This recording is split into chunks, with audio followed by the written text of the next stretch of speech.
अस्तित्व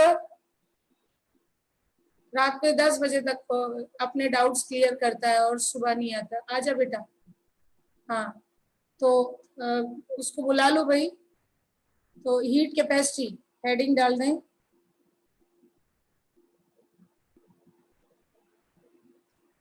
बच्चों heat capacity, क्योंकि आपको ये पता ही है कि 3 तरह की होती है, लेकिन पहले होती क्या है, ठीक है?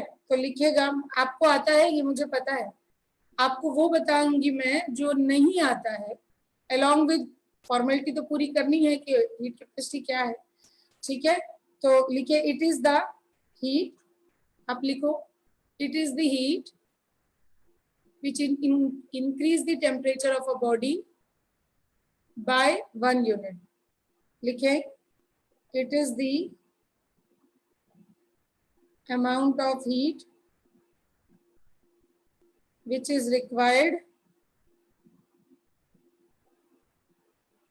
to increase temperature of any body of a body by 1 unit. लिखना जरूर, यहाँ से लेक्चर काफी इंपॉर्टेंट होने जा रहा है, ठीक है? तो अगर टोटल मैं हीट कैपेसिटी डिफाइन करूं, टोटल वर्ड मैं बोलती हूँ, किताबें टोटल वगैरह नहीं बोलती, सिर्फ हीट कैपेसिटी बोलती है। तो इसको डिफाइन किया गया है dq by dt, प्लीज लिख लीजिएगा, ठीक है? अब dq by dt या इसे कह दिया जाता है limit delta T tending to 0 q by delta T. आपको याद ही होगा, डेल्टा क्यू तो लिखते नहीं, ठीक है? तो इसलिए, और डी क्यू भी डी कट क्यू है, ये भी मैं बता चुकी हूँ आप लोगों को, डेल क्यू है। तो ये del Q by D T या limit delta T tending to 0 Q by delta T. अब क्या है, बच्चों को ऐसे समझ नहीं आता, ज्यादा टेक्निकल हो जाओ तो टॉपिक नहीं समझ आता इन लोगों को। तो मैं थोड़ा इजी तरीके से, देखो रफ में कुछ बताने जा रही हूँ। गुड मॉर्निंग अस्तित्व, आ जाओ बेटा। हीट कैपेसिटी समझना इसलिए जरूरी है अस्तित्व तेरे लिए, क्योंकि वो डेल्टा यू डेल्टा एच बहुत कंफ्यूज करता है, इसलिए इसको सुनिएगा प्लीज। हाँ, तो ये जो क्यू है, अगर मैं हीट कैपेसिटी के लिए कहती हूँ कि डेल्टा टी का टेम्परेचर मैंने किसी बॉडी का राइज किया, जैसे 25 डिग्री सेंटीग्रेड अगर मैंने राइज किया या 25 केल्विन का राइज किया किसी बॉडी में, right, then delta T rise के लिए if heat require, I repeat, if heat require equal to Q. ये मैं रफ काम कर रही हूँ तुम लोगों के लिए, क्योंकि बच्चों को अगर डिफरेंशियल फॉर्म में ऐसे लिख दो ना, तो कई बार कुछ बच्चों को समझ ही नहीं आता ये क्या है। तो फिर अगर यूनिट टेम्परेचर का चेंज करना है, इंक्रीज करना है, फिलहाल मैं इंक्रीज के लिए बता रही हूँ, तो हीट रिक्वायर क्या हो जाएगी, that will B Q by delta T. तो ये जो हीट रिक्वायर है, जो यूनिट टेम्परेचर राइज के लिए जरूरत होती है, उसे हीट कैपेसिटी कहा जाता है, ठीक है? अब मैंने ऐसे मेन इक्वेशन में क्यों नहीं लिखा, इसे रफ वर्क में क्यों लिख रही हूँ मैं, इसलिए बेटा क्योंकि जो फॉर्मूला अभी ये कॉर्नर पे रफ वर्क पे मैंने क्रिएट किया है, ये फॉर्म हर समय नहीं लिखा जा सकता, हर एक के सिस्टम के लिए नहीं लिखा जा सकता, क्योंकि कई बार हीट कैपेसिटी टेम्परेचर का फंक्शन होती है, राइट? जैसे आपने ये जो हीट रिक्वायर है, इसको मैं हीट कैपेसिटी कह रही हूँ, C equal to Q by delta T. लेकिन ये जो रफ फॉर्मूला मैंने क्रिएट किया है यहाँ, ये हमेशा वैलिड नहीं हो पाता, क्योंकि हीट कैपेसिटी कई बार टेम्परेचर का फंक्शन होगी, तो ये गलत हो जाता है। तो फिर उस केस में यहाँ पर जो डिफरेंशियल फॉर्म यूज किया गया, that is most correct form. अभी देखना, ये जो क्यू बाय डेल्टा टी, ये भी मैं आपको क्रिएट करके दिखाऊंगी। अगर सी कांस्टेंट है तो कुछ ऐसा फॉर्मूला क्रिएट होगा, बट बहुत ध्यान से सुनना बेटा, राइट? हीट कैपेसिटी कब डिफाइन नहीं होती, ये अभी बोल दिया जाए, राइट? ये सी डिफाइन कब नहीं होगी, नोट पॉइंट, जब dt equal to 0, delta T नहीं कह रहे, when dt equal to 0 then c tending to infinity. और अगर c टेंडिंग टू इंफिनिटी हो गया तो ये नॉट डिफाइंड वैल्यू हो गई, और अगर ये नॉट डिफाइंड वैल्यू हो गई तो सारे जो आइसोथर्मल प्रोसेस हैं, राइट, एक्सपेंशन कंप्रेशन केवल नहीं, फेज ट्रांसफर, बॉइलिंग पॉइंट पर लिक्विड का गैस बनना, आप वहां हीट कैपेसिटी डिफाइन नहीं कर सकते बच्चों, राइट? अभी ये मुद्दा मैं दोबारा उठाऊंगी, लेकिन ये पक्की बात है कि मैथमेटिकली तो मेरी बात आपको समझ आ गई फीलिंग के लिए मुझे क्यू तक थोड़ा पहुंचने दीजिए। अभी बताती हूँ कि जितने भी आइसोथर्मल प्रोसेस होंगे जिसमें टेम्परेचर कांस्टेंट है लेकिन हीट यूज हो रही, उनमें हीट कैपेसिटी के इस फॉर्मूले से हीट निकालना गलत हो जाएगा। यानी अगर आप उन प्रोसेस में कहते हो कि Q बराबर C डेल्टा T या Q बराबर DQ बराबर C dt, तो ये गलत हो जाएगा। किसके लिए? For all isothermal process. क्यों? क्योंकि ये बात बहुत जरूरी समझ लेना है अभी, क्योंकि हीट कैपेसिटी जब डिफाइन नहीं होती तो आप Q बराबर C डेल्टा T कर ही कैसे सकते हैं? हाँ या नहीं चैट रूम में लिखिए जल्दी से कि आप हीट कैपेसिटी यूज नहीं करेंगे हर उस प्रोसेस में जिसमें हीट तो जा रही है। जैसे फेज ट्रांसफर में हीट कहाँ जाती बेटा? टेम्परेचराइज नहीं कर रही। इक्विलिब्रियम फेज ट्रांसफर में वो पोटेंशियल एनर्जी चेंज कर रही, वो फोर्स ऑफ अट्रैक्शन चेंज कर रही, वो लिक्विड को गैस बना रही, तो आपकी हीट लैटेंट हीट हो गई है ना। हिंदी में कहते हैं गुप्त ऊष्मा हो गई, क्योंकि वो गुप्त है, वो डिसअपियर है, वो टेम्परेचर राइज में दिखाई नहीं दे रही है, वो टेम्परेचर राइज में यूज ही नहीं हो रही, वो फेज ट्रांसफर में यूज हो रही। तो ये जो फॉर्मूला क्यू का है C डेल्टा T, ये तब केवल और केवल यूज होता है जब आपकी पूरी की पूरी हीट टेम्परेचर चेंज में जाती है। अगर उसका एक हिस्सा फेज ट्रांसफर करा रहा है और एक हिस्सा टेम्परेचर राइज करा रहा है, तब भी ये फॉर्मूला यूज नहीं होता। मेरी बात को समझिए, तब भी केवल उसी हिस्से के लिए आप हीट निकाल पाओगे जिसने टेम्परेचर राइज किया। तो इसलिए इस फॉर्मूले की क्या लिमिटेशन है, आप इसको ध्यान रखें। और इसी तरह आइसोथर्मल एक्सपेंशन में आप देखो, याद करो, मैं यहाँ लिख ही देती हूँ, मैं सोच रही थी बाद में बताऊंगी, लेकिन आप लोग इतने काबिल बच्चे हो मेरे कि आप उसी वक्त उसी जगह समझ लोगे, मुझे पता है, राइट। तो मैं अगर for isothermal expansion ideal gas के लिए जल्दी समझा पाऊंगी, इसलिए आइडियल गैस लेती हूँ कि कंट्राडिक्शन कम मिले और बच्चे आसानी से समझ पाए। तो for ideal gas under isothermal process नहीं, एक्सपेंशन कंप्रेशन, रिएक्शन नहीं। क्या आपको अभी कल ही बात हो रही थी, कल ही डिस्कस हुआ है शाम की क्लास में। तो क्यू आइसोथर्मल है ना, क्योंकि डेल्टा यू 0 हो जाता है, तो Q बराबर -W isothermal, expansion and compression. इसका मतलब क्या हुआ? आपने यहाँ भी C डेल्टा T नहीं किया, क्योंकि अगर आपने यहाँ C डेल्टा T किया तो क्या वो आपको Q 0 दे देगा? अगर आपने यहाँ Q बराबर C डेल्टा T किया, अस्तित्व बेटा कभी धोखे से दिमाग में आ गया, तो वो आपको Q 0 दे देगा, जबकि Q 0 नहीं है। इनफैक्ट रियल गैस मान लो अगर, तो डेल्टा U 0 नहीं होता उसमें। हम आज U को ही मैं पढ़ाने जा रही हूँ, हीट कैपेसिटी के बाद इंटरनल एनर्जी पढ़ाऊंगी, उसके डिटेल्स पढ़ाऊंगी, तो ये सारी चीजें आ जाएंगी आपके सामने। क्योंकि रिवीजन क्लास है इसलिए मैं ये शार्प डीप पॉइंट भी उठा लेती हूँ। तो मुझे बताओ कि डेल्टा U अगर 0 नहीं भी है फॉर रियल गैस, तो भी मैं Q बराबर -W से तो नहीं निकालूंगी, लेकिन डेल्टा U निकालने का कोई ना कोई रास्ता मुझे बताया गया होगा, और साथ में W में प्रेशर और वॉल्यूम के या तो इक्वेशन दे दी जाएगी या फंक्शन दे दिया जाएगा या ग्राफ दे दिया जाएगा, उससे मैं W निकाल लूंगी। तो क्या मैं डेल्टा U बराबर Q प्लस W से Q को निकालूंगी? अरे हाँ या नहीं? Q बराबर -W नहीं आ पा रहा है, तो इसका मतलब ये नहीं कि Q तुम C डेल्टा T से निकाल लोगे। C डेल्टा T से तो तुम निकाल ही नहीं सकते फॉर आइसोथर्मल प्रोसेस। ये मैं रिपीट कर रही हूँ, बात खत्म हो जाती है बच्चों, राइट। और आइडियल गैस है तो जल्दी समझ आता है, इसलिए हम टीचर्स बेचारे उससे ज्यादा समझाते रहते हैं, राइट। लेकिन अगर तुम कंसेप्चुअली स्ट्रांग बच्चे हो तो तुम उसका मतलब समझो कि बाकियों में फिर मैं क्या कर सकता हूँ। और जब आपका बेसिक थर्मोडायनेमिक्स पूरा तैयार हो जाएगा तो हम सारे तरह के सिस्टम में एंटर कर जाएंगे। तो मैंने हीट कैपेसिटी इसलिए उठाई है, इसलिए नहीं कि आपको मैं फॉर्मूला बताऊं, रिवीजन क्लास में कोई फॉर्मूला थोड़ी ना बताना चाहती हूँ मैं आपको। हीट कैपेसिटी आपको सबसे ज्यादा परेशान करेगी जब आप डेल्टा यू और डेल्टा एच में जाते हो, तो उसका कॉमन सेंस आपको क्लियर करने के लिए मैंने पहले हीट कैपेसिटी उठाया है। आई रिपीट, फॉर्मूला तो आता है मेरे 12th और 13th बच्चों को, राइट। आगे बढ़ती हूँ बेटा। तो अभी और प्रकार की, जब पहले इस हीट कैपेसिटी की पूरी डिटेल ले लूं मैं, तो यहाँ पे दो केस हो जाते हैं।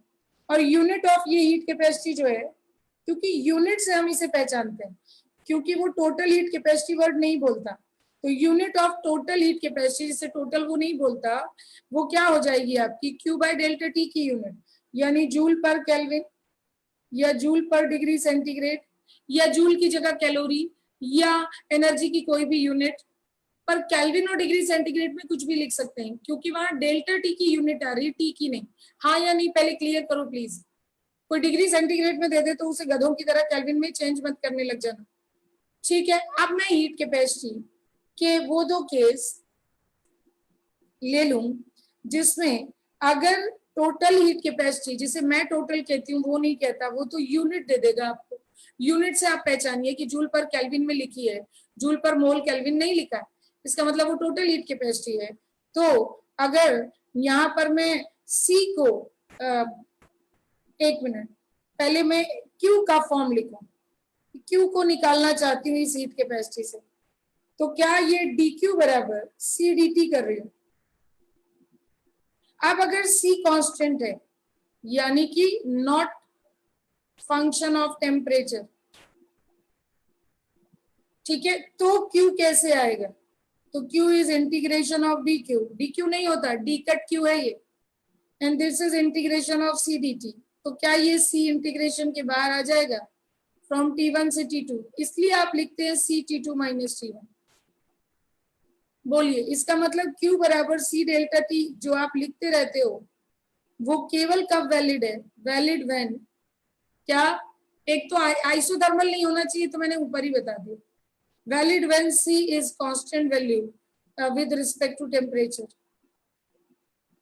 ये बात आप मेंशन कर दें, लिखते जाइएगा अगर आपको लिखना है क्लास, क्योंकि क्लास धीरे धीरे डीप है, आप नहीं लिखोगे तो ये आपको नुकसान देगी, या फिर आप मोबाइल में पिक्चर क्लिक करते जाइए, आप रिवीजन वाले बच्चे हो तो आपको पॉइंट सामने आ जाए। वैसे लाइव क्लास से आप जब चाहे रिवाइज कर सकते हैं इसको, ठीक है। अब यदि C is function of temperature, ठीक है, तो Q क्या हो जाएगा, तो ऑब्वियसली C dt में C रोल में आ जाएगा।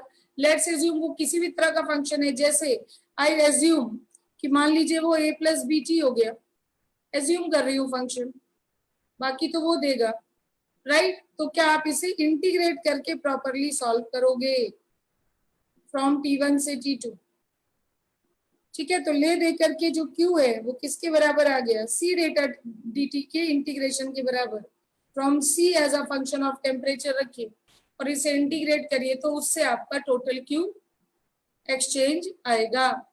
चले आगे बढ़ती हूँ, राइट। अगर आपको स्पेसिफिक हीट कैपेसिटी की बात कर दी, स्पेसिफिक जिसको लिखना है लिखता जाए, और अगर नहीं लिखना है, मान लो रिवीजन है और आपको कुछ बातें पहले से पता है, तो फिर मोबाइल से पिक्चर क्लिक करते जाओ, नहीं तो फिर लाइव क्लास बार बार रिवाइज करनी पड़ेगी छोटी छोटी बात के लिए। तो स्पेसिफिक हीट कैपेसिटी जब वो बोलता है तो इसका मतलब हो गया पर ग्राम हीट कैपेसिटी, कितना आपको आता है, राइट। तो आई रिपीट की हीट रिक्वायर्ड टू रेज, मैं लिख देती हूँ, heat required to raise temperature of 1 gram body by 1 unit. अब इसको यूजुअली एस से रिप्रेजेंट करते हैं लेकिन कोई गारंटी नहीं, क्यों, वो यूनिट से एस को क्लियर करेगा बच्चों, वो कई बार स्पेसिफिक हीट कैपेसिटी को भी हीट कैपेसिटी लिखता है न्यूमेरिकल में, लेकिन उसकी यूनिट से क्लियर करेगा। तो यहाँ एस को मैं क्या कहूँ, is that D Q by D T but divided by total mass, या वही limit delta T tending to 0 1 by mass Q by delta T, ऐसे करके स्पेसिफिक हीट कैपेसिटी दे दी। यूनिट की बात अभी कर लें क्योंकि यूनिट से पहचानोगे, जूल पर ग्राम केल्विन या डिग्री सेंटीग्रेड।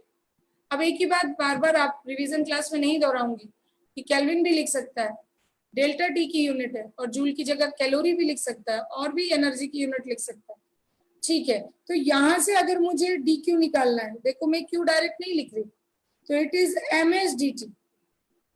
तो इसके दो केस आपको समझने हैं कि अगर आप क्यू निकाल रहे हैं तो एम एस डी टी का इंटीग्रेशन कब होगा, T1 से T2 where S is not the function of temperature, तब ओनली केवल आता है एम एस डेल्टा टी भाई, जो आप बुरी तरीके से याद करे बैठे हैं, उसमें एक बड़ी जरूरी कंडीशन है कि एस को कांस्टेंट होना चाहिए, राइट।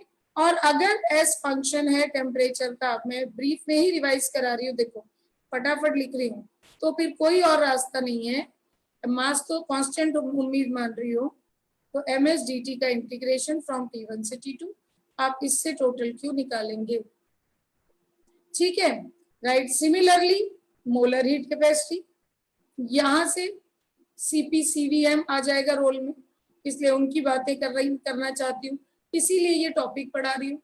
तो मोलर हीट कैपेसिटी, वैसे जनरल तो इसे CM लिखते हैं, ठीक है। आपको डेफिनेशन समझ आ गई है, रिवीजन क्लास है, तो मैं यहाँ सिर्फ इतना लिख देती हूँ कि ये पर मोल हीट कैपेसिटी, इतने से मेरे रिवीजन क्लास के बच्चों का काम हो जाए। तो इसका अर्थ ये हुआ कि मैं CM को कैसे लिखूं, 1/मोल dQ/dt, यानी यहां से dQ इक्वल टू NCM/dt, ठीक है।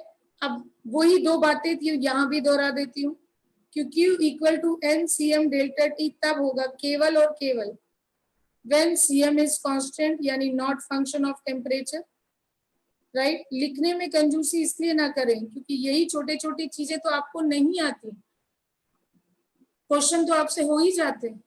तो NCM/dt का इंटीग्रेशन, n को आप कांस्टेंट ले सकते हैं, रिएक्शन नहीं हो रही तो, राइट। तो क्या कहोगे, when CM is function of temperature, ठीक है, फ्रॉम T1 से T2 लिमिट ले ली। अब आती है थोड़ी और जरूरी बात, राइट, उसको ध्यान से सुनना। इसी के लिए जब आप आइसोकोरिक प्रोसेस करा रहे हो, इसका मतलब हीट अंडर कांस्टेंट वॉल्यूम दे रहे हो, I repeat, for isochoric process, और उसमें भी शर्त क्या है, शर्त मैंने हीट कैपेसिटी जहां इंट्रोड्यूस करी है, मेन शर्त वही इंट्रोड्यूस कर दी, क्या, कि अगर ये हीट टेम्परेचर बढ़ाने के अलावा कहीं भी और जा रही है तो फिर आप पूरी हीट इस फॉर्मूले से नहीं निकाल सकते। तो इस समय मैं कंडीशन बार बार दोहरा के बेवकूफी करूंगी, इसका मतलब बच्चे ने मुझे ध्यान से सुना नहीं है। अगर मैं यहाँ पूरी हीट को इस फॉर्मूलों से निकाल रही हूँ तो पूरी की पूरी हीट टेम्परेचर चेंज में ही जा रही है, और कहीं धोखे से आइसोथर्मल हो गया है तो आप ये फॉर्मूले यूज नहीं कर सकते। इवन फेज ट्रांसफर में भी कंप्लीटली इनकरेक्ट है। Is it okay? तो फॉर आइसोकोरिक प्रोसेस, जैसे ही मैंने कहा, क्या ये नॉर्मल आइसोकोरिक प्रोसेस है जिसमें एक सिस्टम को आप रिजिड सिलेंडर में बंद करके गर्म कर रहे हैं और आपकी पूरी की पूरी हीट सिर्फ टेम्परेचर राइज में ही जा रही है। ऐसी स्टेज पर अगर मैं कहती हूं this is DQV, differential form में लिखना is more safer than QV लिखना। क्यों? क्योंकि उसमें फंक्शन हो या ना हो, हीट कैपेसिटी, वो दोनों केस कवर हो जाते हैं। तो इसलिए मैं डिफरेंशियल फॉर्म में आपके सामने लिखूंगी। अगर 11th के बच्चों को पढ़ा रही होती तो शायद उनके दिमाग को ध्यान रखते हुए सीधे QV लिखती, पर तुम्हारे सामने एक्चुअल फॉर्म लिखना चाहिए। तो DQV इक्वल टू, अब जब आप आइसोकोरिक प्रोसेस में हीट दे रहे हो तो आप क्या लिखते हो, Q बराबर QV हो गया। ऐसे जनरल आज तक कहने की आदत है या नहीं? यानी एक्चुअली DQ बराबर DQV हो गया। V नीचे लिखने का अर्थ क्या है, ये V यहाँ क्यों लिखा जा रहा है नीचे? ये इंडिकेट कर रहा है ये कोई भी हीट नहीं है, ये heat exchange under isochoric process है, और वो भी लिमिटेशन बता दिया, जिसमें पूरी की पूरी हीट टेम्परेचर चेंज में जा रही है, उसे QV कह रहे हो, राइट, उसे QV कह रहे हो, उसे QV कह रहे हो। तो आई रिपीट कि क्या DQV क्या हो जाएगा, NCV/dt। हाँ, और n जब मैंने लिख दिया है, और चलो पहली बार लिख रही हूँ तो इसे और एक्यूरेट करके लिखते हो जिससे तुमसे वो गलती ना हो, और गलती हो तो तुम्हें पता हो कि तुम गलती कर रहे हो तो चल जाती है कुछ गलती। अस्तित्व, ये यहाँ पे मैं आइडियल गैस का बिल्कुल नाम नहीं ले रही हूँ। आइडियल गैस तब रोल में आएगी जब NCV PV equal to NRT का नाम लिया मैंने। अभी हीट कैपेसिटी है, वो एक सॉलिड की भी हो सकती है, वो एक लिक्विड की भी हो सकती है, राइट। और इसीलिए आज की क्लास और अगली 2 क्लासेस अस्तित्व तेरे लिए बहुत ज्यादा इंपॉर्टेंट है, क्योंकि इसमें बहुत सारा डेप्थ होगा। और कोई एकदम से स्क्रीन देखेगा तो उसे लगेगा फॉर्मूले चल रहे हैं, क्योंकि वो बेवकूफ होगा। एक्चुअली यहीं तक से वॉइड होता है बच्चों के अंदर। तो डी क्यू वी बराबर N C V D T, ये जो मैंने लिखा है ये सी वी एम है। अगर मैं आगे से ना एनसीवीडीटी लिखना शुरू कर दूंगी, लेकिन वो सीवीएम ही है। क्यों? क्योंकि मैंने एन का मल्टीप्लाई किया, देखो राइट, मैंने एन का मल्टीप्लाई किया, इसका मतलब है कि मैं सीएम यूज कर रही हूँ। यानी अगर मैं एन सीएम डेल्टा टी लिख रही हूँ तो ये एन आया क्यों है? इसलिए कि 1 मोल की हीट कैपेसिटी से टोटल हीट नहीं निकाल सकते। अगर n मोल कंपोनेंट है या n मोल सिस्टम है तो 1 मोल की हीट कैपेसिटी से 1 मोल का क्यों निकलेगा? तो फिर n मोल की हीट कैपेसिटी के लिए, सॉरी n मोल की बॉडी के लिए total heat n cm delta t होगा, राइट। तो इसलिए अगर मैंने n का यहाँ मल्टीप्लाई कर दिया है, इसका मतलब वो जो सीवी है या सीपी में लिखूंगी, चाहे मैं मेंशन करूं नहीं करूं, वो मोलर वाली होगी। और अगर m का मल्टीप्लाई कर दिया, यहाँ मल्टीप्लाई m का कर दिया, तो वो स्पेसिफिक वाली हो जाएगी। ये बात ध्यान रखना, और नहीं तो अभी देखते रहो मैं क्या कर रही हूँ। तो यहाँ से बच्चों, अगर पहले तो ये है डिफरेंशियल फॉर्म, और अगर CVM is constant not the function of temperature, तब आप रफली लिखते हो क्या कि QV equal to NCV delta T। लेकिन ये कोई भी हीट नहीं है, ये बात अभी सुन लो, ये heat exchange under isochoric process है, और कोई भी हीट ये नहीं है, ठीक है, राइट। सिमिलरली आई रिपीट, अगर आपने कहा आइसोबारिक प्रोसेस,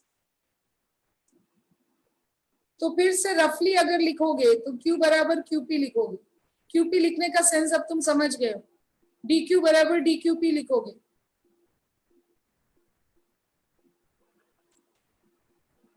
ठीक है, अभिमन्यु इवनिंग क्लास में नहीं थे ना तुम?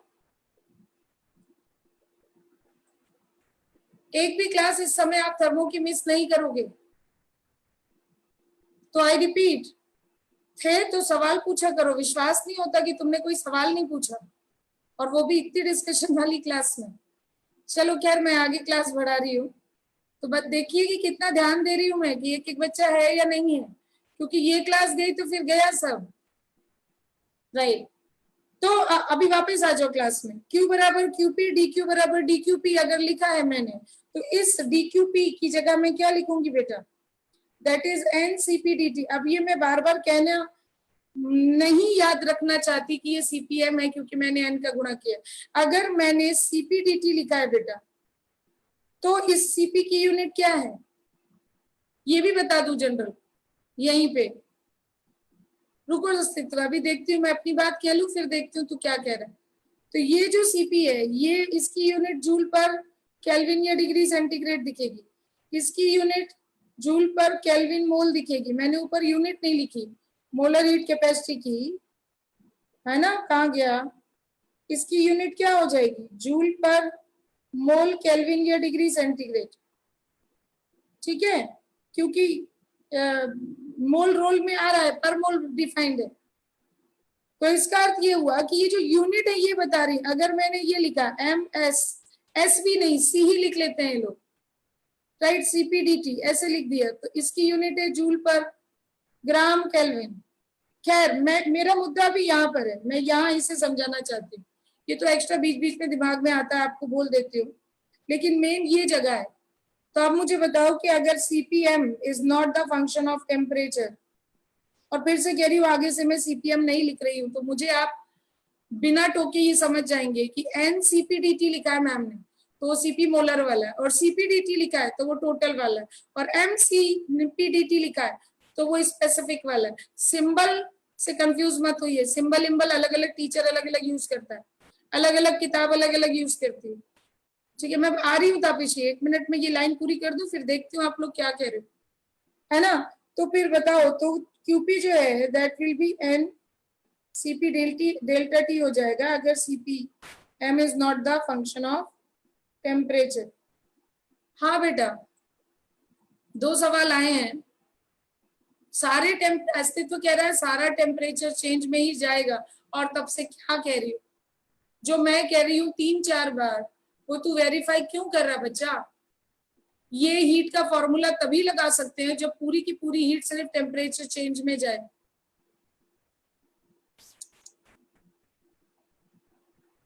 अभी फर्स्ट लॉ पढ़ा लेने दो अस्तित्व। जब आप टेम्परेचर चेंज में अपनी हीट ले जाते हो तो फिर वो बाकी प्रॉपर्टीज को चेंज करती, वर्क उस हिसाब से सेट होता है।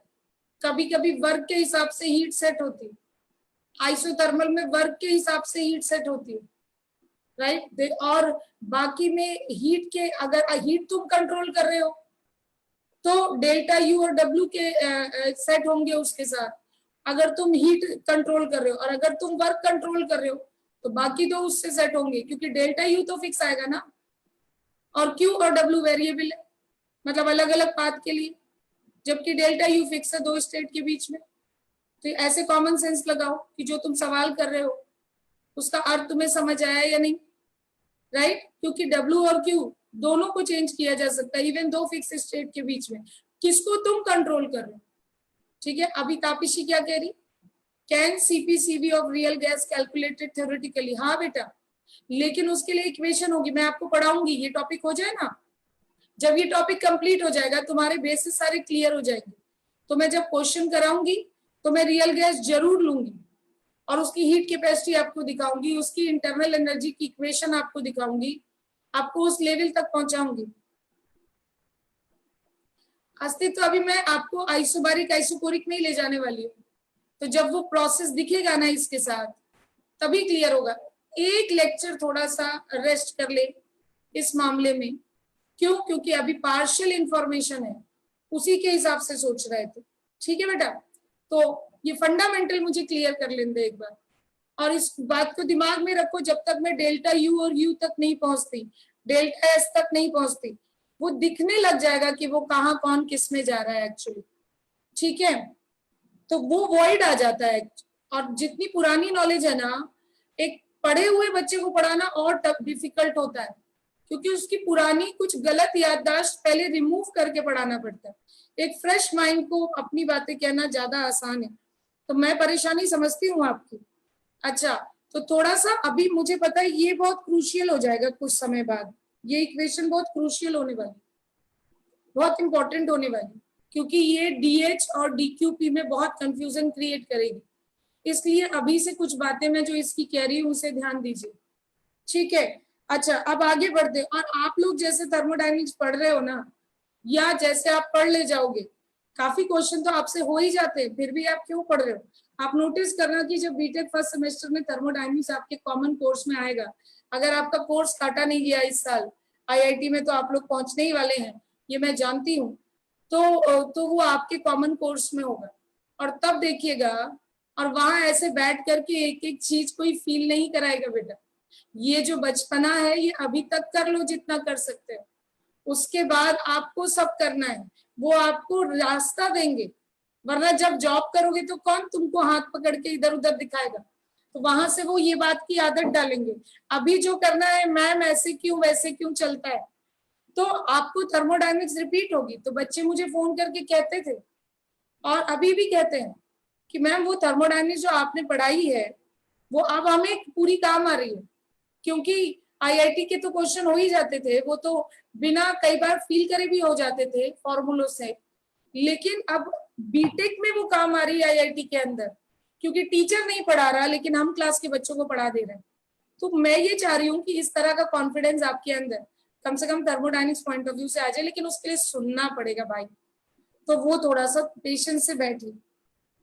और हो सकता है आने वाले टाइम पे कोर टॉपिक आपका मैकेनिकल अगर हो गया तो ये थर्मोडायनेमिक्स आपके पीछे पड़ जाएगी, फिर तो 4 साल आपका पीछा नहीं छोड़ेगी बेटा। तो इसलिए जरा इस टॉपिक को सीरियसली लीजिए, केवल आईआईटी की तैयारी के पॉइंट ऑफ व्यू से मत सोचिए। हाँ, उससे ज्यादा डेप्थ तो फिर वहां पढ़िएगा। पर अभी यहां से आगे बढ़ती हूँ। अब मैं थोड़ा इंटरनल एनर्जी की तरफ जाना चाह रही हूँ बच्चे, ठीक है? तो हेडिंग डाल दो इंटरनल एनर्जी।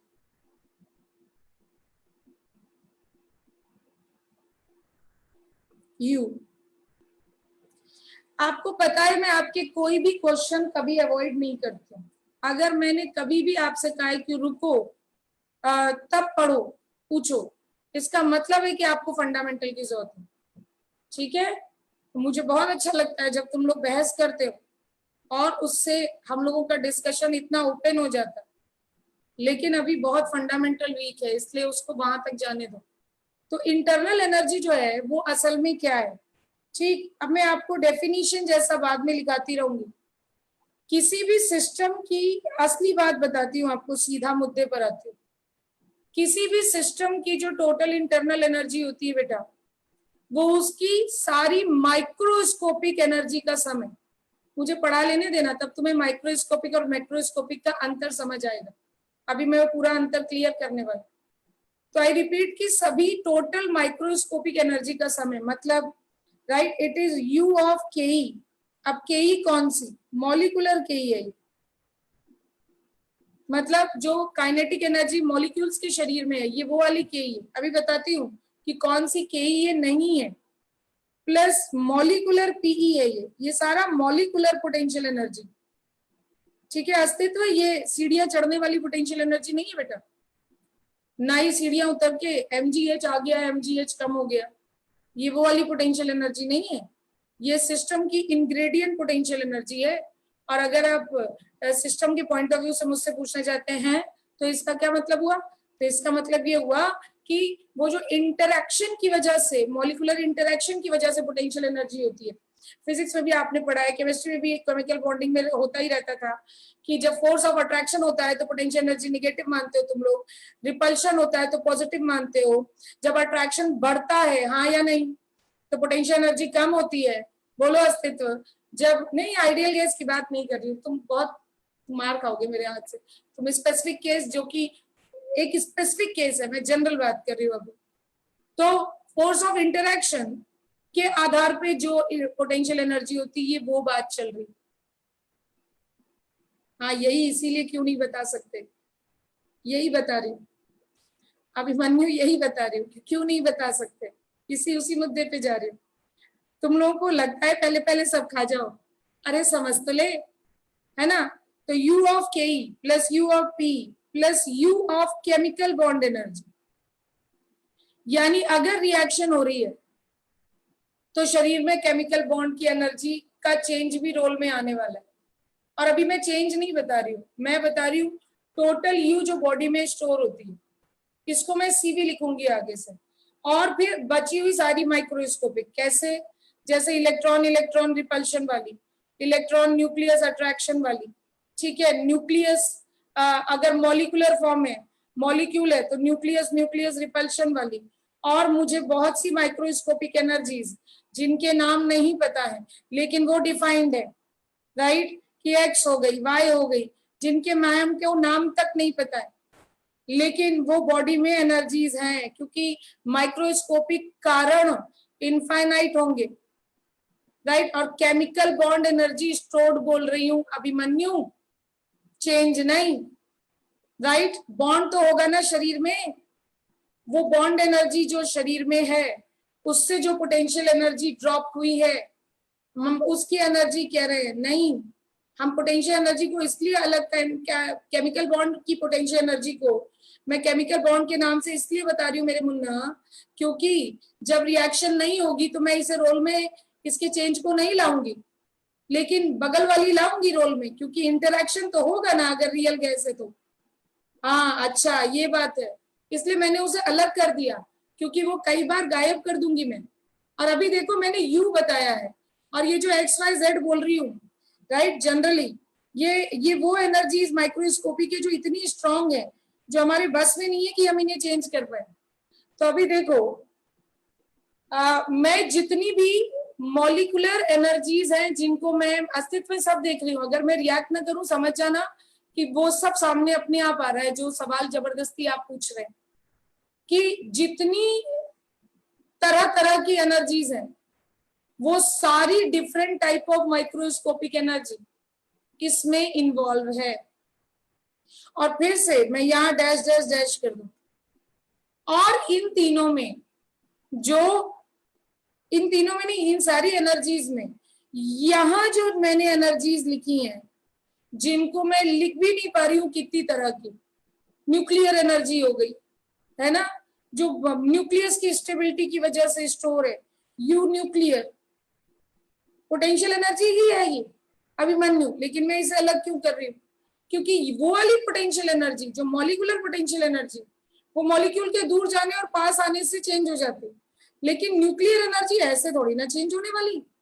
तो ऐसे तो जितनी भी काइनेटिक एनर्जी की वजह से, टेम्परेचर चेंज की वजह से एनर्जीज है, टेम्परेचर की वजह से उन्हें आप काइनेटिक में ले जा रहे हो, और बाकी सारी एनर्जीज को हम पोटेंशियल में डाल देते हैं, है ना। नहीं तापीशी, मुझे नहीं पता, बहुत सारी एनर्जीज हो सकता है कि रेजोनेंस हो तो रेजोनेंस की वजह से एनर्जी हो, पता नहीं। हम लोग माइक्रोस्कोपिक कंटेंट को इतना समझ ही नहीं सकते एक्चुअली कि कितनी तरह की एनर्जीज उसकी बॉडी में पाई जा रही हैं, यही तो समझा रही हूँ।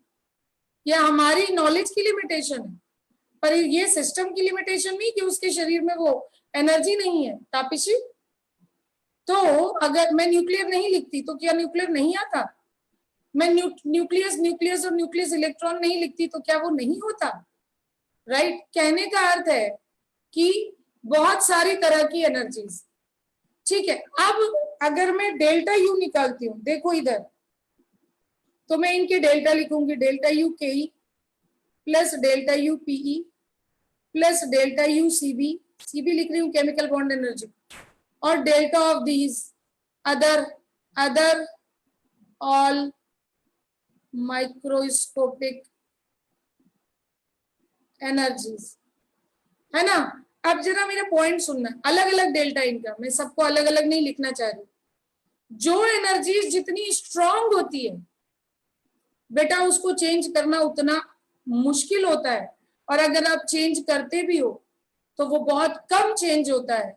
जैसे जो आप थर्मोडायनेमिक्स में चेंजेस करोगे, जितना तुम्हारे कोर्स में है, ये लाइन बहुत ध्यान से सुनना, जितना तेरे कोर्स में है कि भाई ये प्रोसेस कराओ, टेम्परेचर चेंज कराओ, एक्सपेंशन कराओ, कंप्रेशन कराओ, फेज ट्रांसफर कराओ, फेज ट्रांसफर में आप इंटरमोलिकुलर इंटरेक्शन चेंज करते हो, राइट। तो पोटेंशियल एनर्जी मॉलिक्यूलर वाली चेंज होती, ध्यान रखना ये मॉलिक्यूलर पोटेंशियल एनर्जी है, मॉलिक्यूलर के ही है ना। और केमिकल बॉन्ड एनर्जी का चेंज तब होगा जब बॉन्ड चेंज होगा, वरना नहीं चेंज मानते हैं। यानी हम इनको चेंज ज्यादा से ज्यादा हमारी कोर्स की लिमिटेशन में कर रहे हैं। हो सकता है आगे चल के आप बाकी माइक्रोस्कोपिक एनर्जीज के चेंज को समझने लग जाओ, लेकिन हमने जो अपने न्यूमेरिकल में चेंज करे हैं वो इन तीन में ही कर पा रहे हैं, और इसका चेंज या तो हम कर ही नहीं पा रहे हैं, या इनका चेंज इतना छोटा होता है कि ये नेग्लिजिबल हो जाता है, हाँ या नहीं। क्यों हो जाएगा नेग्लिजिबल? क्यों हो जाएगा नेग्लिजिबल? क्योंकि जो एनर्जी जितनी स्ट्रांग होती है, टेम्परेचर चेंज करके न्यूक्लियर एनर्जी चेंज करोगे, मजाक कर रहे हो? तो जो एनर्जीज जितनी स्ट्रांग होती है, राइट, उनको चेंज करना उतना मुश्किल। फेज ट्रांसफर चेंज बेटा पोटेंशियल एनर्जी चेंज में कंसीडर हो जाएगा, हाँ वही तो ना, न्यू इंटरैक्शन होगा, इसीलिए पोटेंशियल एनर्जी चेंज वहां होगी तापीशी। यही तो समझा रही हूँ कि वहां तक पहुंचने दो तो तुम इसे रिलेट कर पाओगे। तो जितना हम थर्मोडायनेमिक्स में चेंजेस पढ़ेंगे वो इन तीनों में कवर होंगे, और बाकी अगर चेंजेस हैं तो वो इतने स्मॉल वैल्यू पर है इन तीनों के आगे कि हम उन्हें अनदेखा कर रहे होंगे। इसका अर्थ है, अच्छा बता, अस्तित्व को मैं आज तक बदल नहीं पाई, क्यों नहीं बदल पाई? क्योंकि वो अपने आप में एक स्ट्रॉन्ग पर्सनालिटी, क्योंकि वो अपने आप में वो फिक्स है कि नहीं मैं तो ऐसे ही पूछूंगा, मैं तो ऐसे ही रहूंगा, ये मेरी अपनी प्रॉपर्टी है और ये उसकी कैरेक्टरिस्टिक प्रॉपर्टी है, तो उसका change is almost negligible and it's good for him.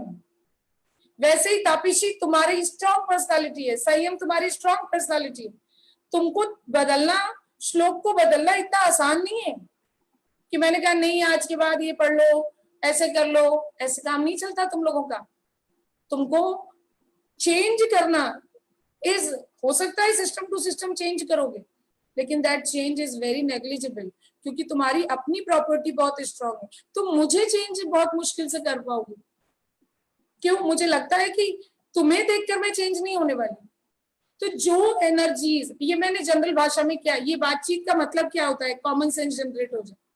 एक कॉमन सेंस ये कि जो एनर्जी जितनी स्ट्रांग होती है बॉडी में, तुम्हें पता है हम उन एनर्जी के चेंज को नेग्लेक्ट कर रहे हैं जो बॉडी में बहुत स्ट्रांग तरीके से, स्टेबल तरीके से स्टोर है और इतनी आसानी से चेंज नहीं होती। टेम्परेचर चेंज करने से, नॉर्मल 300 से 600 केल्विन गए, इतनी आसानी से चेंज नहीं होती। तो उनको आप नेग्लेक्ट कर रहे हो, एनर्जीज को नेग्लेक्ट नहीं कर रहे हो। एनर्जीज वो बहुत खतरनाक है, ज्यादा या कम की बात नहीं कर रही हूँ, बहुत स्टेबल एनर्जीज हैं, उनको चेंज करना इतना आसान नहीं है। अच्छा खैर, मैं बहुत ज्यादा नहीं रुकूंगी एक जगह पर, तुम्हें आगे ये बात मेरी फील होनी शुरू हो जाएगी। तो जिनको मैं चेंज कर पाऊंगी आसानी से वो तीन ये हैं।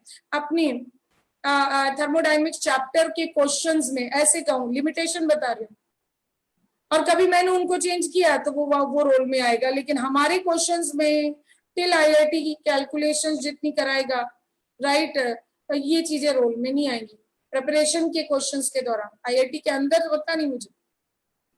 तो अगर ऐसा हो गया तो आगे से हम डेल्टा यू सिस्टम को सिर्फ और सिर्फ यहां से देखो, एक जगह बेवजह ज्यादा ना रुको, this plus delta you see, आगे से नेग्लेक्ट करते हुए मैं डेल्टा यू को ये तीन लेने वाली, जिसमें से अगर केमिकल रिएक्शन नहीं हुई, भैया सब में इस अप्रोक्सीमेशन है, और अप्रोक्सीमेशन में जो नेग्लेक्शन है वो बहुत ही स्मॉल वैल्यूज है। तो आप समझिए लिमिटेशन को, राइट। अच्छा, तो जब इफ नो केमिकल रिएक्शन,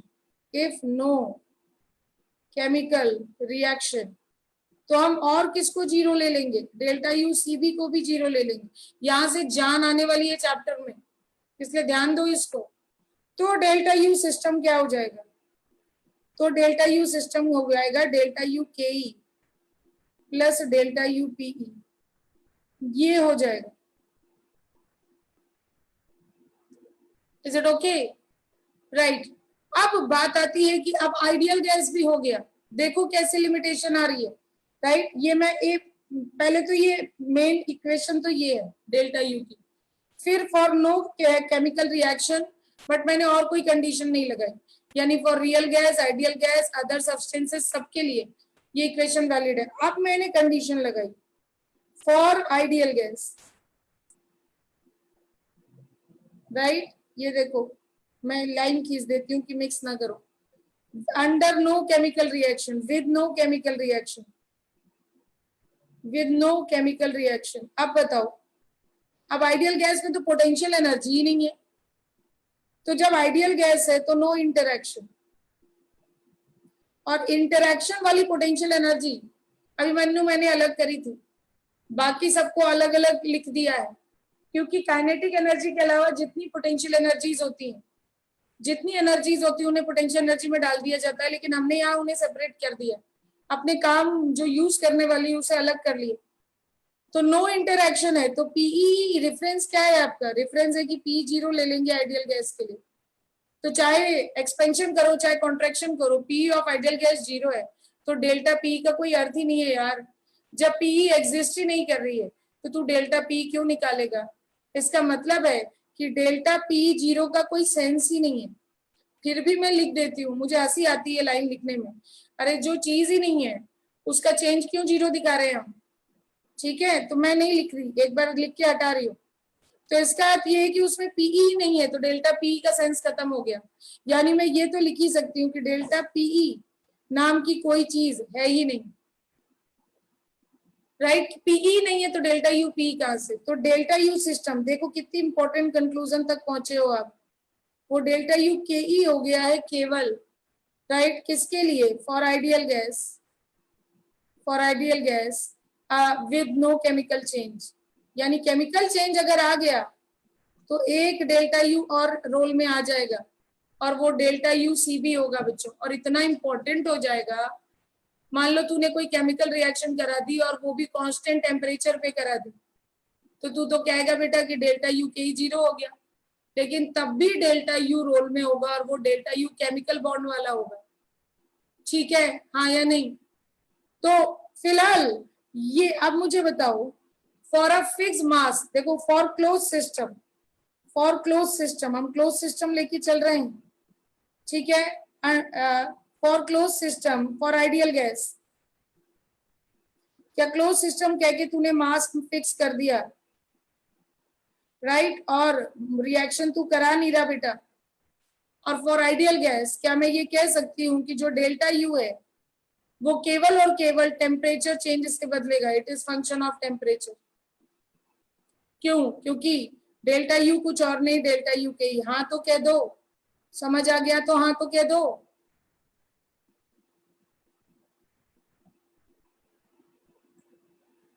हाँ, अस्तित्व क्या कह रहा है?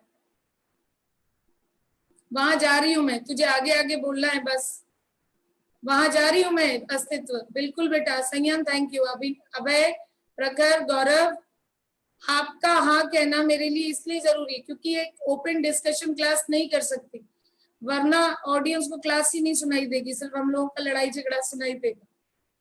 तो फिर हाँ या ना मुझे यही स्क्रीन पे ही देखना है, देयर इज लिमिटेशन। और ये क्लासेस इतनी इंपॉर्टेंट है कि कुछ लोगों के लिए लाइव करना बहुत जरूरी है बेटा, मेरी मजबूरी है। क्योंकि ये जिन लोगों को बिल्कुल नहीं आता है, अगर वो ये क्लास लेंगे तो थर्मोडायनेमिक्स की काफी हद तक स्ट्रांग हो जाएगी। एकदम स्ट्रांग तो तभी होगी जब वो खुद भी मेहनत करेंगे, केवल टीचर से काम नहीं चलेगा। पर ये फंडामेंटल क्लास सबको सुनाना है मुझे, सो दैट उनके अंदर एक कॉमन सेंस जगे और वो लड़ाई झगड़ा जो करते हैं बिना समझे एक दूसरे से, ये नहीं, ऐसे नहीं, वैसे नहीं, एक बार इसे देखें। और इसको देखेंगे तो इसे कि ये सही है कि नहीं, इसके लिए 10 किताबें खोलेंगे, तो इस बहाने वो पढ़ेंगे, राइट? ठीक है, अब दोबारा दोबारा से आगे बढ़ रहे हैं। तो अभी फिर से कह रही हूं कि बिना कोई फॉर्मूला दिए क्या मैं ये साबित कर चुकी हूं कि डेल्टा यू सिस्टम जो है वो डेल्टा यू के ही हो गया है।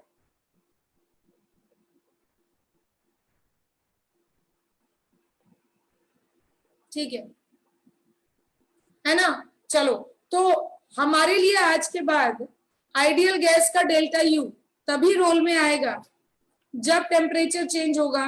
मास आप चेंज नहीं कर रहे हैं, मैंने देखो क्लोज सिस्टम कह दिया। मास चेंज करोगे तो एक्सटेंसिव प्रॉपर्टी अभी आ रही है उस रोल में, तो वो तो चेंज हो ही जाएगा, राइट? मास चेंज होने से तो सारी माइक्रोस्कोपिक एनर्जीज चेंज हो जाएंगी क्योंकि collection of molecules he change हो जाएगा, राइट? तो मैं फाइनली यहाँ कुछ नोट पॉइंट लिखना चाहती हूँ इससे पहले कि मैं इससे कुछ बाहर आऊं। अभी इस पे बहुत कुछ बताना है बेटा। तो नोट पॉइंट ये है कि जितनी भी, एक मिनट, क्या कह रहे हैं?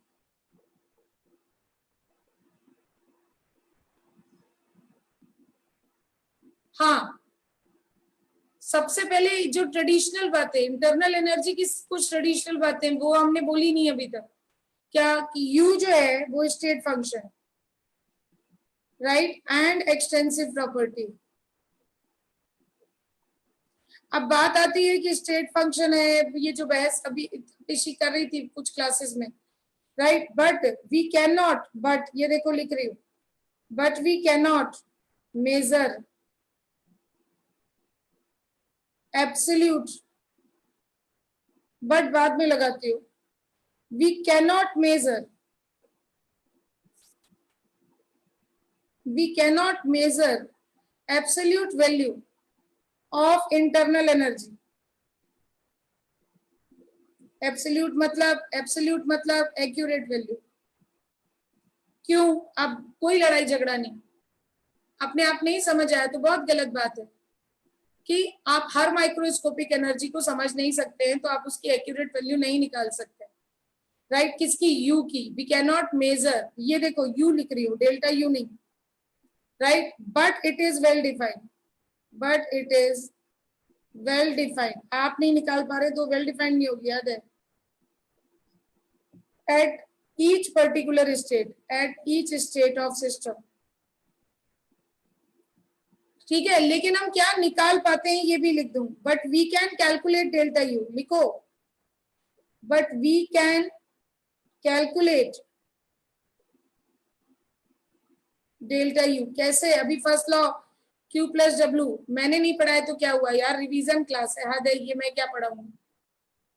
तो केमिस्ट्री में आप ये एक्सप्रेशन लिखते हो डेल्टा यू का, तो we can calculate delta U किससे? By, we can calculate delta U by first law of thermodynamics mathematical expression, ऐसे कह दो, by Q and W, right, by Q and W के सम से आप डेल्टा यू निकाल ले जाते हैं। आपने नोटिस किया, आप delta U U2 minus U1 के बराबर होता है, लेकिन ना आप U2 बता सकते हो ना U1 बता सकते हो, हाँ या नहीं?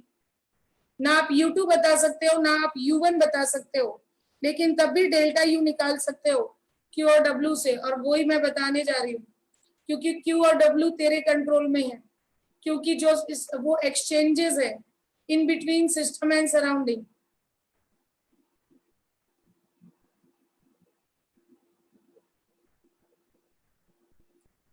ठीक है, इस तरह के सवालों का कोई अंत नहीं, इस नॉनसेंस का कोई अंत नहीं अभिमन्यु। ठीक है, तो क्या यू बॉडी की टोटल माइक्रोस्कोपिक एनर्जी का सम है, राइट। और इसलिए जो डेल्टा यू है वो U2 माइनस U1 से तो हम नहीं निकाल पाएंगे, लेकिन होगा वो U2 माइनस U1, क्योंकि U2 भी डिफाइंड है U1 भी डिफाइंड है, बस हम एब्सोल्यूट वैल्यू U2 U1 की अलग अलग नहीं निकाल पा रहे। हाँ हाँ, कभी रेफरेंस ले लिया, किसी को जीरो कह दिया, रेफरेंस लेने तो तुम्हारी मर्जी, कहीं पर भी जीरो कह दो तो डेल्टा यू U2 हो जाएगा।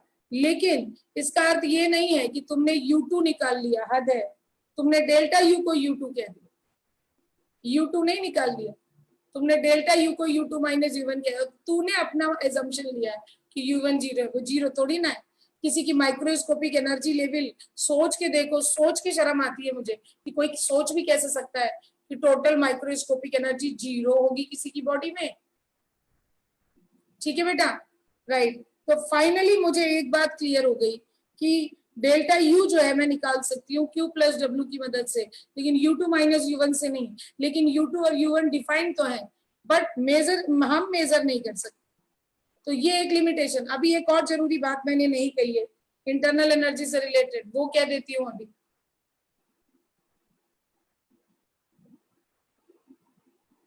U जीरो नहीं होती बेटा, पिशी बेटा, U कैसे जीरो हो सकती है जीरो केल्विन पर? हाँ, जीरो केल्विन पे एब्सोल्यूट एंट्रोपी जीरो होती है, क्योंकि डिसऑर्डर खत्म हो जाते हैं फॉर परफेक्ट क्रिस्टल्स, क्योंकि well perfect one arrangement assume किया है फॉर परफेक्ट क्रिस्टल। बल्कि यू तो वहां बहुत स्ट्रांग होती है मेरे बच्चे, क्योंकि वहां सब कुछ सॉलिडिफाई हो जाता है और इंटरैक्शन बहुत ही खतरनाक स्ट्रांग हो जाता है। तापिशी, कितना गलत सोच रहे हो बच्चे, हाँ या नहीं? इतनी गलत सोच भरी पड़ी है आप लोगों के अंदर, सीरियसली क्लास लेना कितना जरूरी है। और अच्छा है मैंने म्यूट कर रखा है, क्योंकि सुनना कितना जरूरी है, क्योंकि वरना आपस में जैसे हम लोग ओपन डिस्कशन करते हैं, हम सुन कहाँ पाते हैं एक दूसरे को। ठीक है बेटा तापिशी, ये तो बहुत ही गलत थॉट दिया तूने, किसी की इंटरनल एनर्जी माइक्रोस्कोपिक जीरो, ये थॉट कैसे आ सकता है बेटा? चलो तो सोचो कि क्या बोल गए अपन, राइट। बल्कि मैंने अभी थोड़ी देर पहले, इसका मतलब उसका कॉमन सेंस किसी बच्चे में आया ही नहीं कि जितनी स्ट्रांग हो जाएगी माइक्रोस्कोपिक एनर्जी, उसका चेंज करना उतना मुश्किल हो जाएगा। तो वो change delta U from one condition to another will be negligible in front of बड़े चेंजेस, राइट राइट। सीरियसली मुझे बहुत अच्छा लग रहा है कि मैं ये क्लास ले रही हूँ इस तरह से। ठीक है, तो आगे और जरूरी बात सुनो जो कुछ कहना चाह रही हूँ बेटा। जो माइक्रोस्कोपिक एनर्जी कहते हैं ना, तो मैक्रोस्कोपिक नहीं आती। देखो लोग इंटरनल एनर्जी को एक लाइन में पढ़ा के दो फॉर्मूले पढ़ा के निकल जाते हैं, कितना डेप्थ है। और तुम्हारे जैसे बच्चों के साथ जब पढ़ो तो कितना डिस्कशन है इसमें। ठीक है, गधों को पढ़ा दो जैब कट करके तो कुछ भी पढ़ा दिया जाता है, फॉर्मूले भी याद हो जाते हैं उनको। पर तुम ऐसे बच्चे हो और मैं ठीक ठाक नॉलेज रखती हूँ, तो इसमें डेप्थ तक हम जा रहे हैं और कितना रुक रहे हैं एक जगह पर, और जरूरी है कम से कम थर्मो के लिए। हाँ, तो मैं ये कह रही थी कि मैंने कहा ये internal energy is the sum of all microscopic energy. ये मतलब मैंने क्लियर नहीं किया तुमको। मैक्रोस्कोपिक एनर्जी क्या होती है फिर? तो मैक्रोस्कोपिक एनर्जी होती है जो एक्सटर्नल फोर्स फील्ड से आप अप्लाई करते हैं। आई रिपीट, जैसे एक एग्जांपल देती हूँ, देखो ये जितना वाइडर करते जाओगे इसका मतलब बदलता जाएगा। मैं भी बताती हूँ इसका मतलब क्या बदलता जाए। पहले तुमको जो कॉमन फीलिंग आएगी वो बताती हूँ। जैसे जो आपका जो डेल्टा यू है या यू है, उसमें कौन सी एनर्जी, यू में कौन सी एनर्जी इंक्लूडेड नहीं है? डेल्टा यू बराबर क्यू प्लस डब्ल्यू में कौन से को एनर्जी को आप डेल्टा यू का चेंज नहीं मानोगे, क्योंकि वो यू का हिस्सा ही नहीं है, वो है मैक्रोस्कोपिक एनर्जीज, राइट। और वो क्या है, तो मैं यहाँ पर लिख रही हूँ कि मैक्रोस्कोपिक एनर्जीज, लिखो पहले ये बात, macroscopic energies are not the part of, अभी समझा रही हूँ, are not the part of internal energy of system. ठीक है, मतलब दैट मीन्स जैसे तुमने कोई लिक्विड ले लिया, सॉलिड ले लिया, गैस ले लिया, जनरली जो तुम लोग थर्मोडायनेमिक्स में करोगे वो जनरली ये करोगे, रियल गैस ले लिया, आइडियल गैस ले लिया, तो कौन सी फोर्स फील्ड जो है वो वहां नहीं लगाना, मतलब एनर्जी ड्यू टू, लिखो, लिख लेना ये point, energy is due to, ठीक है, any other external field like electric field, external electric field, external, internal नहीं, मॉलिक्यूलर नहीं, अभी सब समझा रही हूँ, एक्सटर्नल मैग्नेटिक फील्ड, ठीक है, ग्रेविटेशनल फील्ड, अभी समझा रही हूँ बेटा, मैं थोड़ा सा पेशेंस से बैठो, एक्सेट्रा। मान लो अगर आपने गैस सिलेंडर लिया, उससे जल्दी समझ आएगा, और वो ये गैस सिलेंडर आपने लिया, इसको आपने एनटीपी पे रख दिया, 1 मोल गैस ले ली, आइडियल ले रही हूँ जिससे जल्दी समझ आए, वैल्यूज भी दिखे, आइडियल गैस ले लिया, अब इसका पी टी वी सब फिक्स कर दिया आपने, ठीक है, एक पर्टिकुलर स्टेट पर, स्टेट नंबर ए पर है, ठीक है, इसके शरीर में इसकी मॉलिक्यूलर के ही है, मॉलिक्यूलर अभी पी तो यहाँ है नहीं, राइट, तो सारी इंटरनल एनर्जीज की स्टोर है इसके अंदर। अब आपने क्या किया, अभी यू कह रही हूं मैं, डेल्टा यू कैसे कहूं, प्रोसेस नहीं हो रहा, डेल्टा यू कहां से आ जाएगा।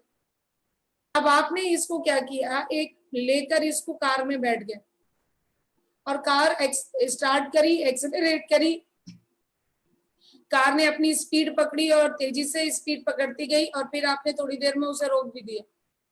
जैसे ही आपने कार को रोका, राइट, मैं ये मान के चल रही हूँ कि बर्निंग से कहीं कुछ नहीं हुआ है, कहीं आग वाग नहीं लगी है, यानी कि उसकी जो इंटरनल पैरामीटर्स थे, यानी उसका प्रेशर सिलेंडर में, उसका टेम्परेचर, उसका वॉल्यूम, राइट, उसका मोल, वो हमने नहीं बदला, तो वो अपनी स्टेट नंबर 1 में वापस आ गया है, राइट, और वो स्टेट नंबर 1 में हमेशा था भी।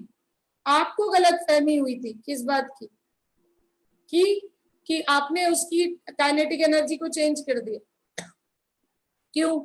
क्योंकि जो एनर्जी कार चलने पर, एक्सेलरेट होने पे एक्स्ट्रा डेवलप हो और कार बंद हो जाने पर गायब हो जाए, वो कभी सिस्टम की इंटरनल एनर्जी का हिस्सा हो ही नहीं सकती।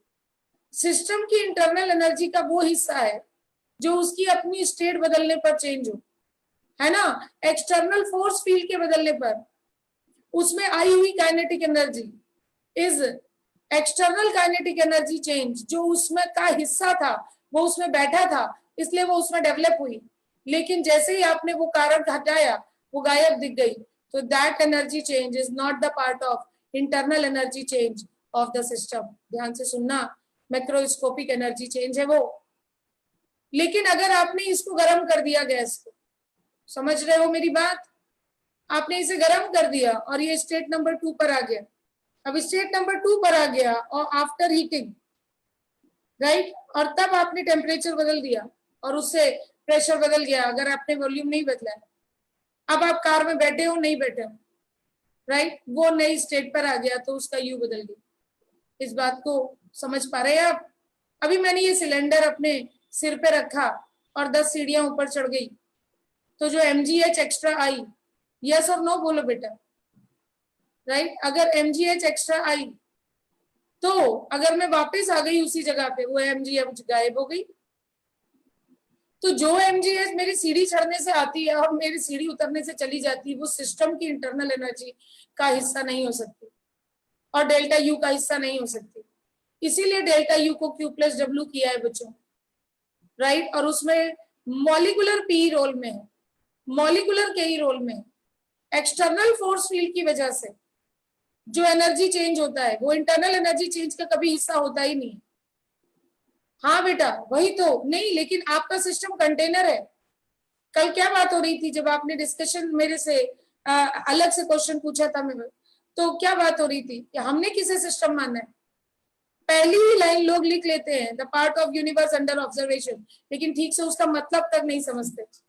हमारे लिए यहाँ सिस्टम कंटेनर है और उस कंटेनर में बड़ी गैसेस हैं या जो भी सिस्टम आपने ले रखा, हम उसकी ऑब्जर्वेशन कर रहे हैं। यहाँ अभी हमारा सिस्टम ट्रेन नहीं है, यहाँ हमारा सिस्टम यूनिवर्स नहीं है।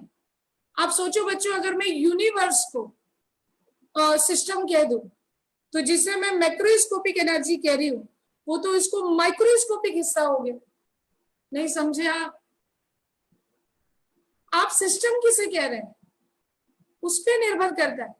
अब देखो, अब यही मैं फर्स्ट लॉ, अब मैं फर्स्ट लॉ का डेरिवेशन नहीं कर रही क्योंकि लॉ का कोई डेरिवेशन नहीं होता, ठीक है।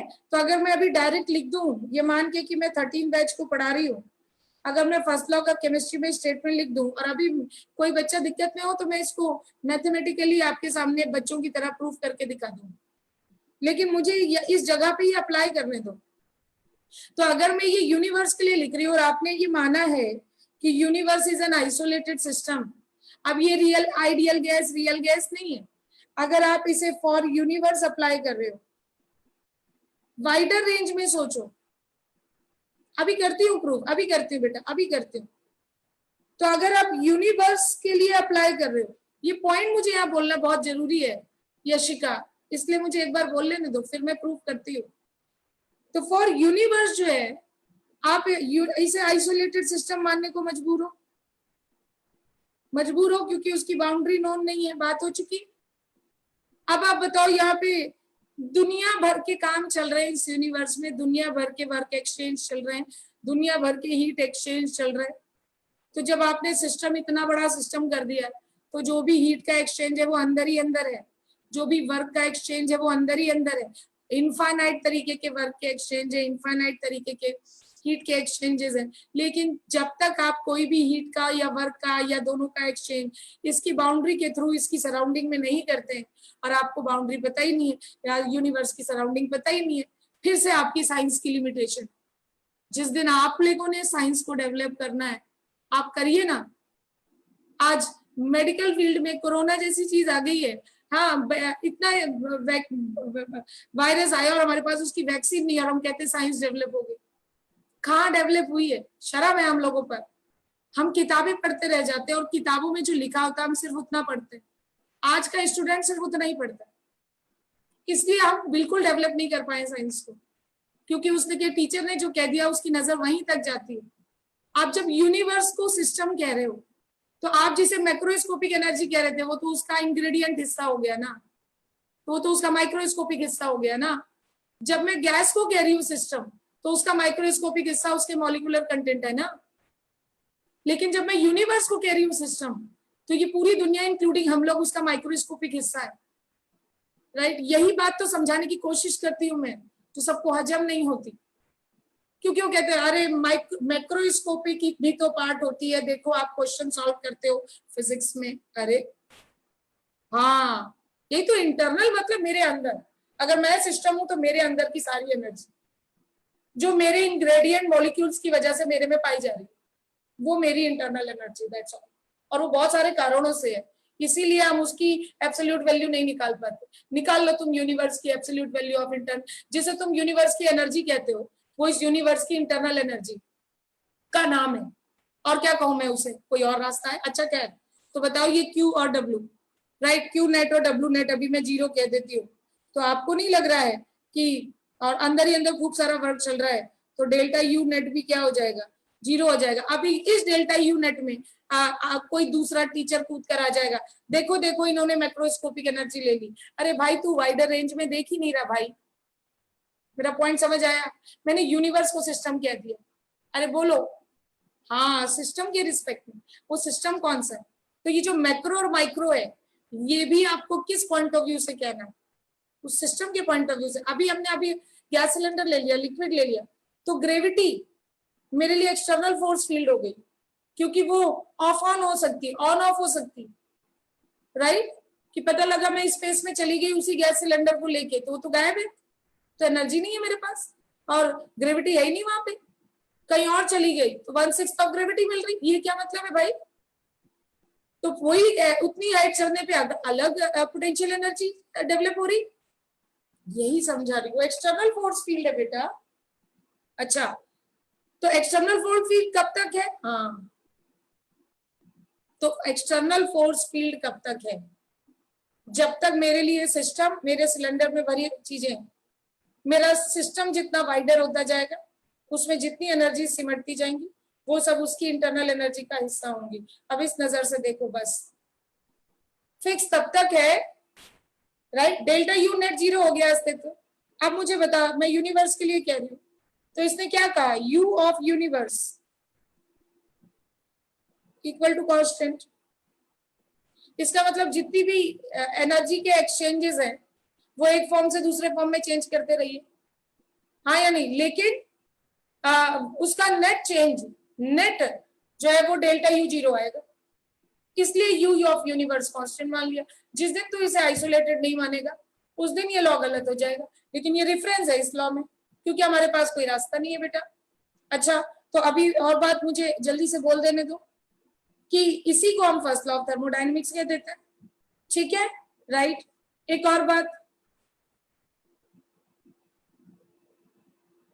मैं first law of thermodynamics statement यहाँ पे क्या बोलूं कि टोटल एनर्जी ऑफ, लिख लो जो चाहे, of this universe is conserved, right, it change from one form to another।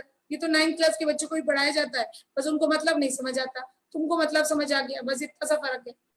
अच्छा, तो अब मुझे यशिका ने कहा है कि मैम ये प्रूफ कर दो। प्रूफ बहुत बच्चों जा रहा है, बेवकूफ बनाने वाला प्रूविंग है, क्योंकि लॉ है बेटा, लॉ ऑब्जर्व होता है कि सही है, लॉ की कोई मैथमेटिकल स्टेप्स वाइज प्रूविंग नहीं होती है, ठीक है। Second law of thermodynamics, entropy change, हम साबित करेंगे कि डेल्टा एस यूनिवर्स जो है, हर एक अलग अलग एग्जांपल में निकालेंगे कि पॉजिटिव है, उसकी कोई मैथमेटिकल प्रूविंग नहीं है, राइट।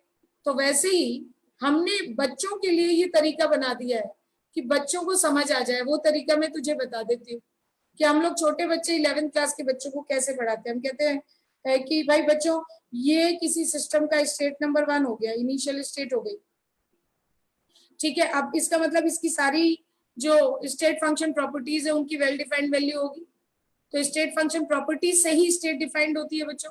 तो इसका इंटरनल एनर्जी भी स्टेट फंक्शन है, ये भी पढ़ा देते हैं हम तब तक उन्हें। तो ये कह देते हैं कि भाई ये स्टेट, इस स्टेट पे इंटरनल एनर्जी उसकी U1 है। अब हम ये मानते हैं कि जो किसी सिस्टम की इंटरनल एनर्जी, सोच के देखो, फीलिंग है बहुत स्ट्रॉन्ग तरीके से, हाँ, कि आप इंटरनल एनर्जी सिर्फ 2 ही चीजों से चेंज कर सकते हैं, वो भी बाउंड्री के थ्रू, एक्सचेंज के द्वारा। कौन सी 2 चीजों से, कौन सी 2 एनर्जीज की एक्सचेंज से सिस्टम की इंटरनल एनर्जी को आप चेंज कर सकते हैं, जल्दी बताइए। बाय हीट एक्सचेंज और बाय वर्क एक्सचेंज। अब कोई बेवकूफ हो कि मैम नहीं ऐसे भी करते हैं, अरे यार, जो टेम्परेचर डिफरेंस की वजह से एनर्जी एक्सचेंज होती है थ्रू बाउंड्री, वो हीट एक्सचेंज कहलाती है। उसके अलावा जितने एक्सचेंजेस से एनर्जी एक्सचेंज होती है, जितनी तरह से बिना टेम्परेचर डिफरेंस के, वो सब वर्क एक्सचेंज में चली जाती है। वर्क नॉन पीवी वाला भी डिस्कस किया था ना तुम लोग को, भाई पिस्टन वाला सिलेंडर दबा रहे हैं, उठा रहे हैं, वाइडर सोचो तो थर्मोडायनेमिक्स दिखेगी, वरना हर एक की तरह तुम भी गधे बने रहो। तो इसका मतलब स्टेट 1 पे उसकी इंटरनल एनर्जी U1 है, और हमारा ये कहना है कि हम ये बाउंड्री मैंने बनाई अभी, ये चारों तरफ जो है ये बाउंड्री बना दी, इसके थ्रू ही मैं एक्सचेंज करूंगी, राइट। और ये डायथर्मल बाउंड्री है मेरी नजर, यानी सब कुछ अलाउड है एक्सचेंज करने में। अब मैंने क्या किया, अब मैंने इससे पहले, मुझे 2 मिनट सुनना भाई, यशिका को प्रूविंग चाहिए तो मुझे ये प्रूविंग ऐसे बतानी कि उसको अच्छे से समझ आ जाए, आगे से प्रॉब्लम नहीं हो। तो मान लीजिए कि जो मैंने हीट दी उसे, सिस्टम को मैंने हीट दी, वो तुम्हें जल्दी दिखेगा, तो मैंने हीट उसे दी, मान लो ये क्यू पॉजिटिव है, बाद में निगेटिव कर दूंगी, पहले ये पॉजिटिव है, तो उसकी नई इंटरनल एनर्जी क्या हो गई, Q1 plus U1 plus Q। क्योंकि मैं क्या कहना चाह रही हूँ कि मैं बॉडी में टोटल स्टोर्ड माइक्रोस्कोपिक एनर्जी को 2 ही तरह के एक्सचेंजेस से बदल सकती हूँ, एक हीट के एक्सचेंज से, एक वर्क के एक्सचेंज से। तो मैंने हीट का एक्सचेंज किया और अभी मैंने उसे सप्लाई किया, राइट, तो उसकी नई इंटरनल एनर्जी जो है वो U1 प्लस की होगी। हाँ, लॉ में बेटा नॉन पीवी वर्क आता है, बिल्कुल, बिना नॉन पीवी वर्क के लॉ कैसे हो सकता है भाई, बहुत कैसी बातें कर देते हो हंसते तो बेटा, है ना। वो तो होता नहीं है न्यूमेरिकल्स में, इसलिए हम उसे काउंट नहीं करते। यही तो मैं आइसोलेटेड सिस्टम के को समझाने के दौरान कह रही थी, और 1-2 बच्चों को कंफ्यूजन हुआ। खैर, अभी ये डब्लू मैंने किया है, मैं सराउंडिंग हूँ, मैंने पिस्टन वाला सिलेंडर था, दबा दिया, मेरे बॉडी से एनर्जी कम हुई और सिस्टम में एंटर कर गई, मैं थक गई, मेरी एनर्जी जो कम हुई वो वर्क के फॉर्म में उस सिस्टम के पिस्टन वाले सिलेंडर में भरी गैस में ट्रांसफर हो गई, ठीक है। तो उसकी जो नई स्टेट आई, स्टेट बदली, नई इंटरनल एनर्जी आई, वो U1 plus Q plus W हुई। तो क्या अगर मैं इसे स्टेट 2 कह दूं, बीच वाली स्टेट को कोई भी नाम दे देती हूँ, स्टेट A कह देती हूँ, B कह देती हूँ, C कह देती हूँ, नाम का क्या है, नाम तो कुछ भी कह दो। तो मैंने फाइनल स्टेट को 2 स्टेट कह दिया, ठीक है। तो तुम मुझे बताओ कि अगर मैं स्टेट 2 पर, ये एक नई स्टेट है यानी फाइनल स्टेट है, ठीक है, ऐसे हम छोटे बच्चों को पढ़ाते हैं बेटा, क्या कहेंगे बेटा, U2 एक वेल डिफाइंड वैल्यू है, और क्या U जो है केवल Q और W से चेंज हो सकती, तो क्या ये Q प्लस W के बराबर होगी। आपको नहीं लगता कहीं ना कहीं मैं चुपके से फर्स्ट लॉ यूज कर रही हूँ, क्योंकि मैं ये मान के चल रही हूँ कि मैं हीट और वर्क के एक्सचेंज से ही उसकी टोटल माइक्रोस्कोपिक एनर्जी को चेंज कर पा सकती हूँ, राइट। आप जरा देखो, राइट। और बेटा जो इंटरनल एनर्जी के चेंज के ही डिफरेंट पार्ट्स आपको आने वाले लेक्चर में इंथैल्पी चेंज और बाकी चेंजेस में कन्वर्ट करके दिखाऊंगी, राइट। हाँ, यही तो देखो, अभी पहले अस्तित्व, मैं जो तब से कह रही हूँ उसी पे कमेंट करेगा तू तो डेल्टा U क्या हो गया, यानी U2 माइनस U1 क्या हो गया, that will B Q plus W। अब इसमें हम लोग जो कहते हैं कि जो डेल्टा U बराबर Q प्लस W तुमने लिखा, ठीक है, इसमें W जब भी रखें वो विद साइन रखें, क्यों, केमिस्ट्री पढ़ा रही हूँ तो केमिस्ट्री का कन्वेंशन लूंगी कि put always Q and W with sign in it. इससे मुझे क्या फायदा होगा बताओ, इससे जो पॉइंट मैंने नहीं बोला वो भी कवर हो जाएगा। जैसे यहाँ मैंने Q सप्लाई नहीं किया है, बल्कि Q सिस्टम से बाहर आया है, राइट। तो फिर क्या ये जो Q है ये निगेटिव होगा, तो ये इंटरनल एनर्जी कम हो रही होगी, हाँ या नहीं। और इसी तरह ये वर्क अगर सिस्टम के द्वारा किया गया है तो क्या ये W निगेटिव होगा, तो वो इंटरनल एनर्जी को क्या कर रहा होगा, कम कर रहा होगा, बढ़ा नहीं रहा होगा। वो बात जो मैंने इसकी मैथमेटिकल, ये प्रूविंग नहीं है, इसे मैं प्रूविंग नहीं कहती हूँ अस्तित्व, ये मैथमेटिकल एक्सप्रेशन बना रही हूँ फर्स्ट लॉ का, कि केमिस्ट्री में Q और W के साइन कन्वेंशन के साथ उसे यूज कैसे करोगे। ऊपर प्रूविंग नहीं लिखना, किसी लॉ की कोई प्रूविंग नहीं होती, ठीक है। ये मैथमेटिकल एक्सप्रेशन है, ऊपर लिख लेना mathematical expression Yashika, for first law of thermodynamics. अब इसमें अगर Q निगेटिव है तो जैसे यहां पर लिख रही हूं, क्या Q के लिए कि अगर एक्सो प्रोसेस है, फॉर एक्सो Q निगेटिव लिखिए, निगेटिव वैल्यू लिखिए, for endo Q positive value लिखिए, इसी तरह W, राइट, फॉर कंप्रेशन। अच्छा, ये W और Q सिस्टम के पॉइंट ऑफ व्यू से है, राइट, सराउंडिंग के लिए हम लिख ही नहीं रहे। और फिजिक्स वाले यहाँ क्या करते हैं, कौन सा W लिखते हैं, W सराउंडिंग, और Q की जगह क्या लिखते हैं, क्यू सिस्टम, तो इसीलिए उनका क्यू माइनस डब्ल्यू आता है, क्योंकि हम दोनों का कैलकुलेशन से डेल्टा यू तो सेम आएगा, क्योंकि डेल्टा यू तो स्टेट फंक्शन का चेंज है, वो तो स्टेट 1 और 2 के बीच में फिक्स आएगा। अच्छा, मैं दोबारा ये बात बोलती हूँ, पहले अपना काम पूरा कर लूं। तो फॉर कंप्रेशन जो है डब्ल्यू सिस्टम, सिस्टम के लिए तो लिख रही हूँ, ये सब सिस्टम के लिए तो है, ये सिस्टम के रिस्पेक्ट में ही तो है, ये पॉजिटिव हो गया, पॉजिटिव वैल्यू होगी, फॉर्मूला पॉजिटिव नहीं, वैल्यू पॉजिटिव। और फॉर ये केमिस्ट्री का कन्वेंशन है, फॉर एक्सपेंशन डब्ल्यू सिस्टम क्या हो जाएगा, निगेटिव वैल्यू। और ये क्या मैं IUPAC कन्वेंशन यूज कर रही हूं, वो भी फॉर सिस्टम। इन केमिस्ट्री हम यूज करते हैं हीट और वर्क दोनों के लिए। Is it okay? तो अस्तित्व प्रूविंग नहीं है, ये क्या है, ये मैथमेटिकल एक्सप्रेशन बनाया गया कि ऐसे यूज करना है, हाँ, और फिजिक्स में बना दिया गया क्यू माइनस डब्ल्यू, ठीक है, जिससे कि वो जो डब्ल्यू साइन रखेंगे वो मेरे से अपोजिट रखेंगे, तो लेकिन क्यू का साइन वो वही लेंगे, एंडो के लिए पॉजिटिव और एक्सो के लिए निगेटिव। क्यू प्लस डब्ल्यू की वैल्यू उनकी जो आएगी और मेरी जो आएगी, राइट, वो फिक्स आएगी। अगर स्टेट 1 और 2 फिक्स है तो 1 से 2 में ही जा रहे हैं वो भी और मैं भी। अच्छा, खैर, तो इस तरीके से ये मैथमेटिकल एक्सप्रेशन आता है। अब मुझे पढ़ाना है इंथैल्पी, लेकिन इंथैल्पी में हो जाएगा बहुत डेप्थ, ठीक। तो पहले मैं आपको फर्स्ट लॉ ऑफ थर्मोडायनेमिक्स से एक दूसरी बात बता देती हूँ। यहाँ पे मैं यूज ऑफ या application of first law of TD लिख रही हूँ, और इंथैल्पी में नेक्स्ट क्लास में इंट्रोड्यूस करूंगी, आपकी क्लास में, आपके बैच में नेक्स्ट क्लास इंट्रोड्यूस करूंगी इंथैल्पी बेटा, ठीक है। तो उस समय देखना कितना क्लियर होना शुरू हो जाएगा, और उसके बाद सारी इंथैल्पी और फॉर्मूले तो तुम्हें आते होंगे, डेल्टा यू डेल्टा एफ। फॉर्मूलों का मैं क्या करूं, चैप्टर नहीं आता है तुमको, चैप्टर पढ़ा रही हूँ मैं, क्योंकि तुमको ये चैप्टर नहीं आता, इसलिए मुझे रिवीजन क्लास में पढ़ाना पड़ रहा है, क्योंकि पिछले सेशन में मैं तो थी नहीं तुम्हें पढ़ाने के लिए यहाँ। तो use of first law of TD, अगर मैं फॉर आइसोकोरिक लगा रही हूँ पहला,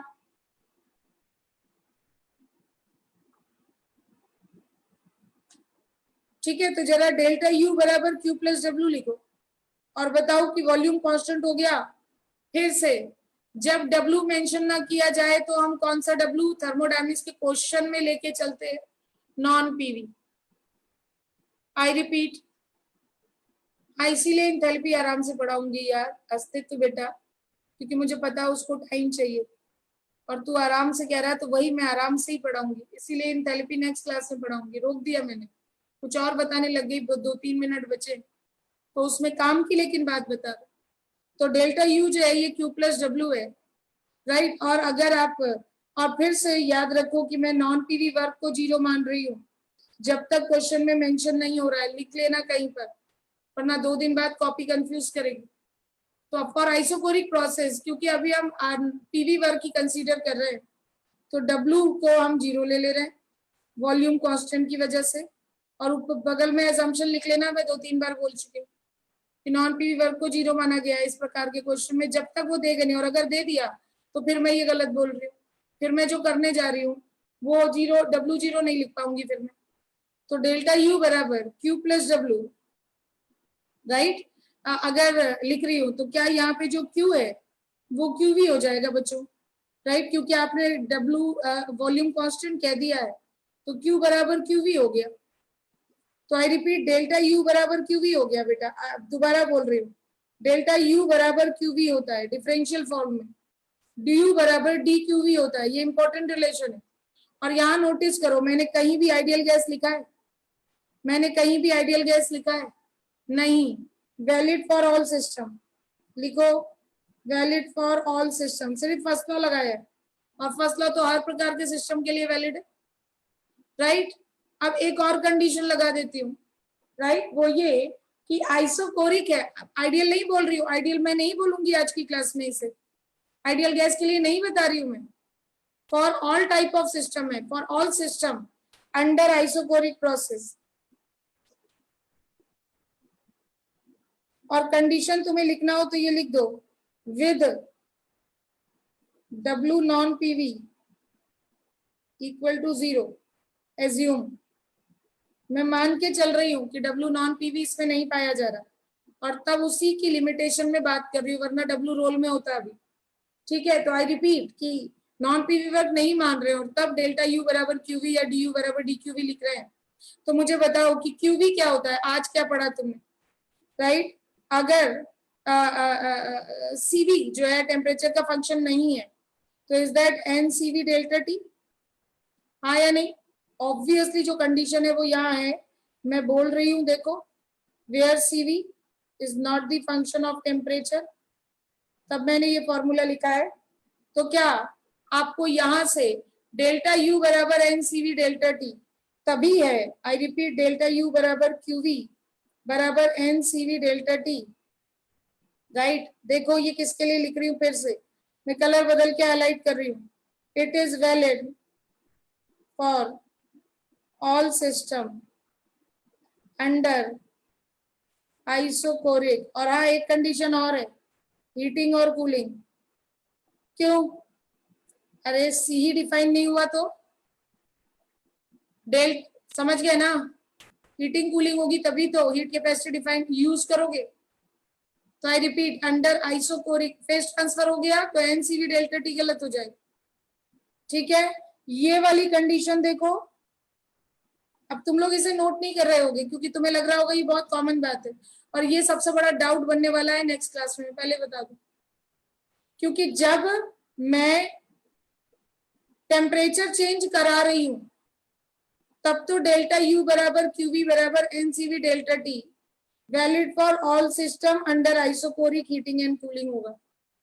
ये मैं बड़ा हाईलाइट कर देती हूँ, और टेम्परेचर कांस्टेंट में ऐसे लिख रही हूँ। अगर आप टेम्परेचर कांस्टेंट कह रही हूँ मैं, CV कांस्टेंट में लिख रही हूँ, और अगर आपने इसे CV को फंक्शन बना दिया टेम्परेचर का, तो डिफरेंशियल फॉर्म में कहिए यही बात, DU equal to DQV equal to NCV DT, CVM है ये सब, राइट? ये मैं लिख रही हूँ डिफरेंशियल फॉर्म में, ये दोनों के लिए लिखा जा रहा है, राइट? लेकिन कहीं आपने कांस्टेंट टेम्परेचर पे कोई आइसोकोरिक प्रोसेस करा दिया, कैसे होगा मैम? केमिकल रिएक्शन करा दूंगी, एक रिजिड सिलेंडर में केमिकल रिएक्शन करा दूंगी बच्चों, होगा, नेक्स्ट 2 लेक्चर्स में हो जाएगा। तो उस केस में डेल्टा U तो QV होगा, राइट? लेकिन वो NCV डेल्टा T नहीं हो पाएगा। हाँ या नहीं, पहले ये बताओ। अगर मैंने केमिकल रिएक्शन करा दिया इन रिजिड सिलेंडर, तो QV एट कांस्टेंट टेम्परेचर, तो QV NCV डेल्टा T नहीं होगा, मोल चेंज हो जाएंगे। और ये पॉइंट मैं उसी वक्त उठाऊंगी बच्चों, अभी क्योंकि तुम्हें एकदम से समझ नहीं आएगा, डाउट ज्यादा होगा, लेकिन पॉइंट जो मैंने बोला है वो दिमाग में कहीं ना कहीं स्ट्राइक जरूर करना चाहिए। तो इस मुद्दे को दोबारा उठेगा ये केमिकल रिएक्शन के दौरान। ठीक है, अभी इसको ऐसे ही रख दो, इसके नीचे 1-2 लाइन की जगह छोड़ दो, हम वापिस आके यहाँ कुछ लिखाएंगे। ठीक है, और आज की क्लास अभी रिवाइज करो, नेक्स्ट क्लास में इंथैल्पी और उससे रिलेटेड चीजें आएंगी। ठीक है, और फिर differential equation of enthalpy and internal energy, उससे किस प्रोसेस में कौन सा फॉर्मूला लगता है, और आइडियल गैस में सब जगह DU बराबर NCV DT कैसे लग जाता है, वो आपका सामने आएगा। ठीक है, चलिए प्लीज, थैंक यू।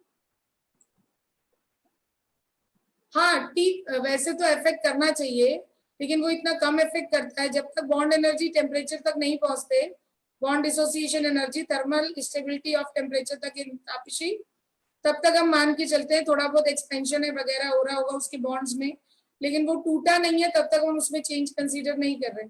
यानी वो माइक्रोस्कोपिक एनर्जी जो नेग्लेक्ट हो रहा है उसके जैसा है, जब तक वो बॉन्ड नहीं टूट रहा तब तक हम उसके चेंज को ऑब्जर्व कंसीडर नहीं कर रहे। ठीक है तापशी, क्योंकि वो चेंज बहुत नेग्लिजिबल है। चले आप अभी के लिए क्लास रोक दें, थैंक यू, आपका टाइम हो गया नेक्स्ट क्लास का। ठीक है, बट नेक्स्ट क्लास मैं इवनिंग में जो क्लास लूंगी उसमें भी ये कंटिन्यू करूंगी। ठीक है, तो जरूर अटेंड कर लीजिएगा। चलिए, थैंक यू।